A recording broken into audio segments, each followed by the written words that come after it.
রাবিয়া। আমি এই স্প্রিং সেমিস্টারে জাপান যাচ্ছি ICLA তে।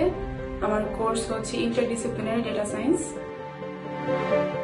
আমি কোয়েস্ট সম্পর্কে জেনেছি ফেসবুক থেকে, অ্যান্ড আমার একটা ফ্রেন্ডও ছিল যে হচ্ছে কোয়েস্ট থেকে কাজ করেছে, সো সে রেকমেন্ড করেছে আমাকে যে তারা অনেক হেল্পফুল ছিল, যার জন্য আমি আমার স্টুডেন্ট ভিসা ফুল প্রসেসিংটাই কোয়েস্ট থেকে করেছি, from application to visa processing throughout the journey. They helped me a lot. হ্যাঁ, ডেফিনেটলি তারা অনেক হেল্পফুল। আশিক ভাইয়া, সুজন ভাইয়া, মুস্তফা ভাইয়া, তারা অনেক আমাকে হেল্প করেছে। তো অবশ্যই আমি সবাইকে রেকমেন্ড করবো যেন তারা কোর্স থেকে তাদের জাপান স্টুডেন্ট ভিসা প্রসেসিংটা।